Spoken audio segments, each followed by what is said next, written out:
Oi pessoal, tudo bem? Vamos continuar lendo o Napoleão Hill, Mais Esperto que o Diabo. Então, esse livro em que ele conta aqui então uma entrevista que ele fez com o diabo. Ele disse que ele encontrou o próprio e conseguiu arrancar dele uma confissão incrível que diz, revela, entre outras coisas, onde ele mora, porque ele existe, como ele ganha o controle da mente das pessoas e principalmente como qualquer um de nós pode vencê-lo. Eu gosto de ler esse trechinho antes de começar a leitura do livro toda vez, porque isso faz com que a gente tenha mais vontade para ler o livro, né? Porque talvez nós que tememos o diabo, a gente pode pensar que a gente não quer nada com um livro de alguém que esteja entrevistando ele. Vamos saber de outra pessoa, a gente não está interessado em saber da vida do diabo. Porém, ele diz aqui que quando você terminar essa história do diabo, você saberá muito mais sobre Deus. E aí, isso que é interessante. Ele explica também que medo é a ferramenta de um diabo idealizado pelo homem. A fé inabalável em si mesmo é tanto a arma que derrota esse diabo quanto a ferramenta que o homem utiliza para construir uma vida de sucesso. E ali no livro Pense e Enriqueça, que é o carro-chefe do Napoleão Hill, esse livro que se tornou o livro de psicologia aplicada mais vendido de todos os tempos, ele explica que a gente tem então ali duas entidades em nós, que é uma que é alimentada pela fé e a outra que é alimentada pelo medo, e é o medo que destranca a porta da nossa mente para o diabo entrar, e ele que explica nesse livro então que é ali na mente de quem acredita nele, que ele existe, que ele vive, na verdade, porque ele existe na parte negativa do átomo, já que tudo é constituído de átomo, nessa realidade do dual, onde há tudo ao seu oposto, onde há luz e sombras. Porém, ali no absoluto só há Deus. Então, se a gente entender isso, a gente não abre a porta da nossa mente para o diabo e a gente fica só na parte positiva, na parte da fé, que é aquela que deixa colocar a nossa centelha divina no comando da nossa vida e nos levar, então, nos dirigir ali na direção daquela vida dos sonhos de Deus para a gente, que é a vida da prosperidade e da abundância plena em todos os setores. Então, nessa última, eu continuo aqui a leitura. Na última pergunta então que ele fez no vídeo anterior foi: o que acontece quando você entra na mente de uma pessoa que ainda não está no hábito da alienação, mas pertence à classe dos 98% dos seres humanos que são alienados em potencial, ou seja, que não estão entregues a ele ainda, mas que podem chegar lá. E aí então ele responde: trabalho imediatamente para ocupar o máximo que eu conseguir da mente dessa pessoa, e desenvolve a resposta. E aí vamos continuar agora então para a próxima pergunta, que é: sim, admito que seu método é muito inteligente, mas o que acontece se a vítima por acaso enganar você e conseguir pôr as mãos dela em um monte de dinheiro? Você não consegue preencher a mente dela com o medo da pobreza, consegue? Não, não consigo. Ocupo o espaço preenchendo a mente dele com alguma coisa que sirva ao meu objetivo da mesma maneira. Se a minha vítima conseguir alcançar e for bem-sucedida no desejo por dinheiro, muito dinheiro, começo a induzi-la com todas as coisas que ela pode comprar com o dinheiro. Por exemplo, faço com que ela consuma alimentos altamente calóricos.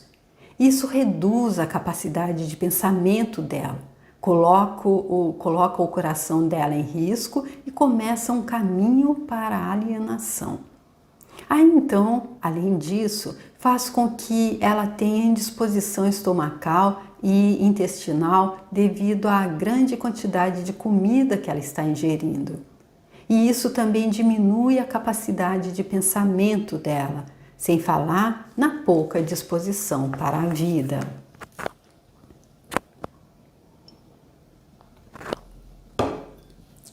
Isso eu já notei, assim, mais ou menos, algumas pessoas que a gente vê, algumas pessoas famosas, especialmente agora que as pessoas estão tão expostas aí nas mídias eletrônicas, que a gente vê que enquanto a pessoa estava ali sem muito dinheiro, ela estava ali magrinha, até um pouco raquítica, e logo que ela começa a ter dinheiro, ela começa a engordar muito, não que seja só estou ligando isso aqui ao fato dele estar dizendo que isso então ele faz com que a pessoa consuma alimentos altamente calóricos, e que isso reduz a capacidade dela de pensamento exatamente por estar trazendo toda essa indisposição estomacal, intestinal, ou seja, mente, corpo são, mente sã, não é isso? Eu acredito que é isso que ele está explicando aqui.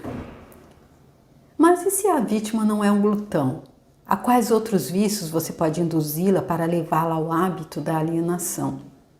Se a vítima é um homem, posso geralmente fisgá-lo por meio de apetite por sexo. A autoindulgência em sexo faz mais homens caírem no hábito da alienação e fracassarem do que todas as outras coisas combinadas. Quer dizer então que comida e sexo são duas de suas iscas mais certeiras, está correto? Sim, com esses dois atrativos posso tomar conta da maioria das minhas vítimas. Junto com essas está o desejo por dinheiro. E aqui ele juntou tudo, então, a gente mostrou aqui, formou aqui o pacotinho que ele usa, então, das principais coisas que ele usa, então, para estar tomando conta da mente da pessoa, além nessa forma de suborno, que ele está falando de como é que ele suborna a pessoa. Então, é comida, sexo e desejo por dinheiro. Eu estou começando a pensar que a riqueza é mais perigosa do que a pobreza, se é que se pode acreditar na sua história. Bem, isso tudo depende de quem tem a riqueza e como ela foi adquirida. Então ele entra aqui de novo num assunto que ele já falou ali no passado, quando o Napoleão Hill perguntou se os homens ricos eram trabalhadores dele, e ele disse que não, que não é o dinheiro que faz com que a pessoa se renda a ele. O que tem a ver a maneira como o dinheiro foi adquirido com o fato de ele ser uma bênção ou uma maldição? Tudo. Se você não acredita em mim, dê uma olhada naqueles que adquirem grandes quantias de dinheiro de forma abrupta, sem tempo suficiente para ganhar sabedoria de como lidar com ele. Tenham feito isso. Observe atentamente como eles usam o dinheiro. Por que você supõe que os filhos dos homens ricos raramente conseguem grandes realizações tal como os pais? Eu lhe contarei por quê. É porque eles foram privados da autodisciplina que vem do fato de ter que se trabalhar pelo dinheiro. Dê também uma olhada no histórico de artistas do cinema ou atletas que num piscar de olhos acham-se rodeados de fortuna e de uma hora para outra são venerados como heróis pelo público. Observe o quão rapidamente eu consigo penetrar as mentes deles, principalmente por meio do sexo, dos jogos de azar, da comida e do álcool. Com esses vícios, eu consigo pegar e controlar mesmo as maiores e melhores pessoas, tão logo elas colocam as mãos em grandes quantias de dinheiro. Então aqui eu acredito que o que ele está dizendo é aquela coisa do dinheiro subir a cabeça, como a gente diz, né? A pessoa acredita que porque ela tem dinheiro, ela pode tudo, ela pode ter todo mundo que ela quiser, todo mundo está à disposição dela, todo mundo deveria servi-la. E infelizmente há esse tipo de comportamento, e é o que ele está dizendo aqui, que é ele que induz a isso. E o que você tem a dizer sobre aqueles que adquirem o dinheiro lenta e paulatinamente, prestando alguma forma de serviço útil? Eles também são facilmente pegos? Eu também consigo pegá-los, mas geralmente tenho que mudar a isca. Alguns deles querem uma coisa e outros querem outras coisas. Meu objetivo é mais bem alcançado onde consigo fazê-los querer algo que eles desejam muito. Mas embrulho esse pacote como se fosse algo que eles não quisessem. O que eu dou a eles é algo definitivo que os faz alienados. Você entendeu como eu trabalho? Não sei se o Napoleão entendeu, se vocês entenderam. Eu não entendi, vamos continuar para ver aqui.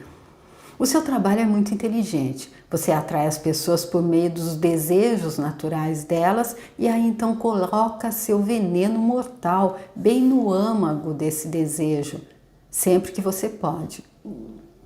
Agora você está começando a entender. Como você pode ver de forma figurada, pode-se dizer que eu coloco o início e o fim contra o meio. Coloco o início e o fim contra o meio. Ainda não consegui entender. Entendi aqui quando Napoleão explicou então que ele usa o desejo natural da pessoa. Lá no livro Pense em Riqueza, o principal ponto lá dos 13 princípios básicos para o sucesso, e esse enriqueça ele explica bem lá que não é a riqueza financeira apenas, mas de tudo, paz de espírito, saúde e tudo mais, para que é um pacote completo para que a pessoa realmente possa dizer que é bem sucedida na vida. Então ele dizendo que lá para alcançar isso, há que se ter um desejo. O primeiro ponto é um desejo que deve se tornar obsessão, um desejo natural, do íntimo da pessoa. E aquele dizendo que ele usa esses desejos naturais e aí coloca o veneno mortal dele bem no âmago desse desejo sempre que pode. Ele diz que ele usa coloca o início e o fim contra o meio. O início e o fim contra o meio. Vamos ver aqui se dá para entender melhor. De tudo que você diz, pude entender que você não consegue induzir um não alienado e ajudá-lo a ganhar o controle da mente dele com esses tipos de subornos. Isso está correto? Isso é exatamente correto. Posso e também me interesso em dar propinas a todos os não alienados, porque eu uso como suborno as coisas que todas as pessoas naturalmente desejam. A diferença é que o não alienado assemelha-se a um peixe que rouba a isca do anzol, mas recusa-se a ser fisgado. O não alienado tira da vida o que quer que ele queira, mas ele o faz nos seus próprios termos. O alienado tira o que quer que ele consiga da vida, mas tudo que ele tira, ele consegue nos meus termos. Então, ele explicando que aqui o não alienado, aquele que pensa por ele próprio, aquele que cultiva a fé, aquele que deixa a centelha divina no comando, o outro eu no comando, esse é como o peixe que fisga, mas que tira a isca, mas não se deixa ser fisgado. Já o alienado, aquele que comprou tudo o que passaram para ele, todas as crenças limitantes e que não buscou pensar por si próprio, aquele que alimenta o medo dentro dele, esse então ele consegue tudo que ele quer da vida, mas ele tira isso da vida nos termos do próprio diabo, é isso que ele está dizendo. Por analogia, pode-se dizer de uma outra forma que o não alienado pega dinheiro emprestado de um banco legítimo se ele realmente quer e paga uma taxa de juros decente. O alienado dirige-se a um agiota, empenha o relógio e paga uma taxa de juros suicida pelo empréstimo. Aquele bem explicando, aquele que faz a coisa da forma correta, como deve ser dentro das normas do que ele está vivendo, da realidade que nós vivemos, que apesar de não haver certo e errado, há normas, há leis para tudo, e o alienado ele já faz o empréstimo então ali de um agiota e então faz com uma taxa de juros suicida. Então eu concluo, por todas as suas afirmações, que no final das contas as suas mãos estão de alguma forma ligadas em todas as misérias e problemas das pessoas, mesmo que sua presença não seja visível? Todos os meus trabalhadores que trabalham contra a vontade são, na verdade, meus melhores operários. Como você pode ver, meus trabalhadores que não são conscientes do trabalho que fazem são todos aqueles que eu não consigo controlar com alguma combinação de propinas. Pessoas que tenho que controlar pelo medo ou alguma forma de tragédia. Elas não desejam servir a mim, mas não conseguem evitar porque estão eternamente ligadas a mim pelo hábito da alienação. Agora estou começando a entender melhor sua técnica. Você suborna suas vítimas por meio dos desejos naturais delas e as leva a se alienarem se elas responderem aos seus atrativos. Se elas se recusarem a responder, você planta a semente do medo nas mentes ou prepara armadilhas para elas com algum tipo de infortúnio, atando-as enquanto elas estão no auge da depressão. Esse é seu método? É exatamente assim que eu trabalho. Muito esperto, você não acha? Uau, eu acho super esperto. Eu acho que realmente aquela coisa é tudo para nos obrigar a pensar por nós próprios e estarmos no presente, sermos o observador consciente da nossa mente. Quem você prefere que sirva como seu propagandista, os jovens ou os velhos? Os jovens, é claro, porque eles podem ser influenciados pela grande maioria dos meus atrativos muito mais facilmente que as pessoas com mais idade, que já têm um julgamento mais maduro. Além disso, eles vão permanecer mais tempo a meu serviço no planeta. Sua Majestade me deu uma clara descrição do que é a alienação. Agora me diga o que deve ser feito para assegurar-se contra o hábito da alienação. Eu quero uma fórmula completa que qualquer um possa usar. A proteção contra a alienação encontra-se facilmente dentro de cada ser humano que tem um corpo normal e uma mente afiada. A autodefesa pode ser aplicada por meio destes simples métodos. Olha, gente, super importante então aqui essa resposta. O Napoleão Hill aperta ele aqui então para ele dar a fórmula completa de como é que a pessoa pode estar lutando, estar segurando, ficar contra o hábito da alienação, que é a forma como ele pega a pessoa. Pense por si mesmo em todas as ocasiões. Então aí é o básico, né? Pelo fato de que aos seres humanos não é dado o controle completo sobre nada, pensar os próprios pensamentos é algo muito significativo. Olha aí, gente.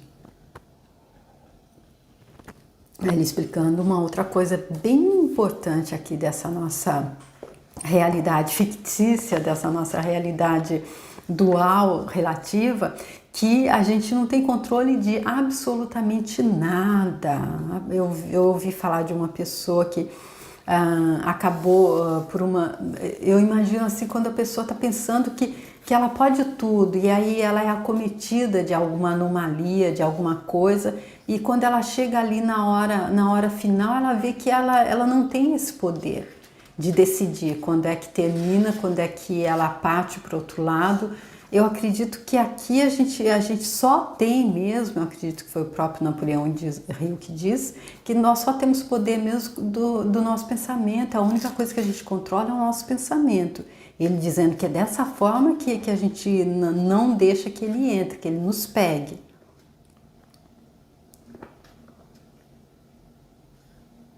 Decida definitivamente o que você quer da vida. Então crie um plano de ação para alcançá-lo e esteja disposto a sacrificar tudo mais, se necessário, antes de aceitar uma derrota permanente.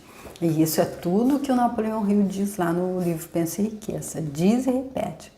Analise as derrotas temporárias, não importando de qual natureza ou causa, e extraia dessa derrota a semente de uma vantagem equivalente. Aqui então ele voltando com aquela coisa que ele bate incessantemente, há uma semente de êxito equivalente em cada derrota.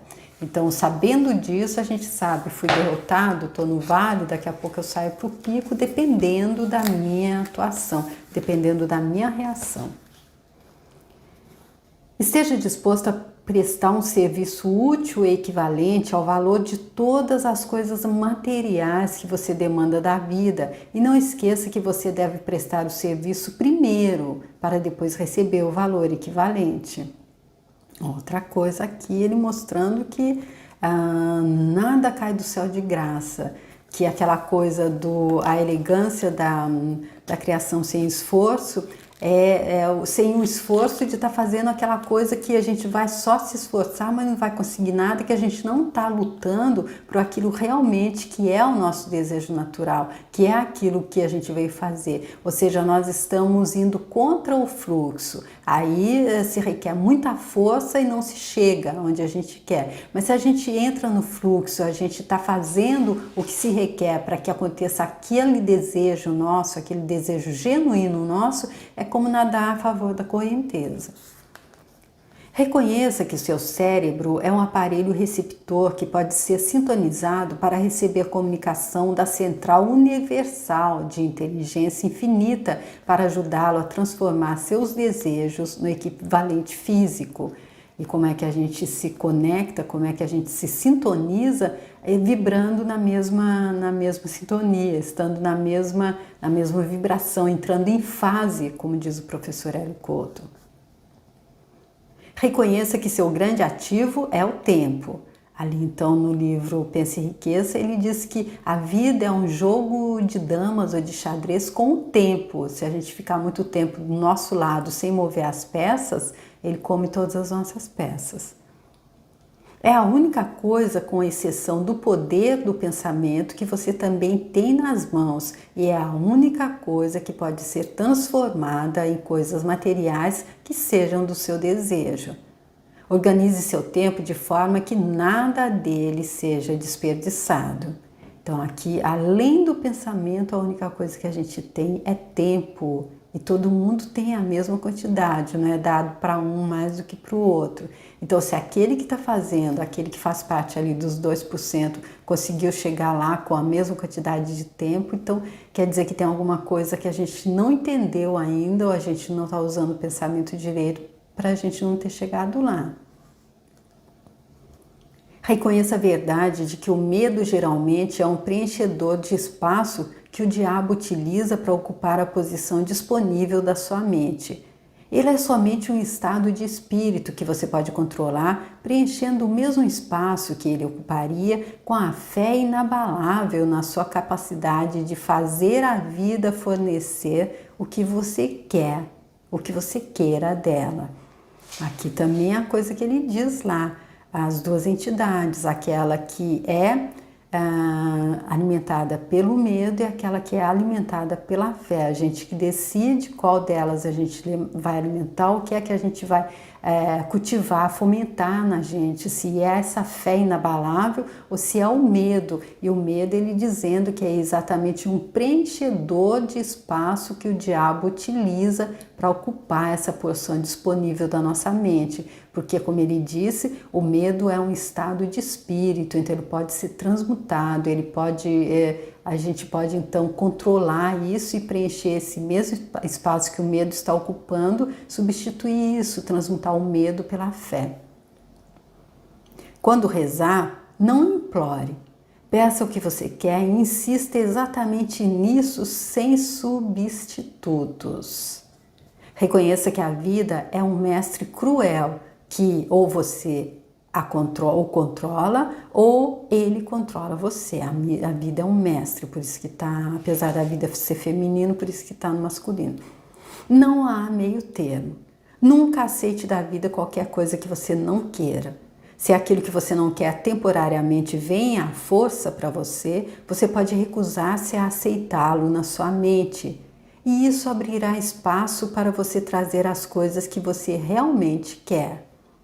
Aqui, então, o que é interessante aqui, se aquilo que a gente não quer vem à força, a gente pode recusar a aceitar na mente e isso vai abrir espaço para trazer as coisas que a gente realmente quer. Ou seja, manter o nosso pensamento ali no que a gente quer, como a Catharine Ponder disse ali no livro As Leis Dinâmicas da Prosperidade, que eu também fiz uma série aqui, deixo para você se você quiser ver. Ela diz ali então nesse livro que há que se manter o pensamento próspero, decidido e determinado o máximo de tempo possível. Está ali como guardião consciente da nossa mente, mantendo os pensamentos prósperos. E é aqui que ele diz, ainda que venha alguma coisa temporariamente que a gente não quer, a força, se a gente se mantém nesse padrão, nessa vibração, ali no presente a gente consegue abrir espaço para trazer as coisas que a gente realmente quer.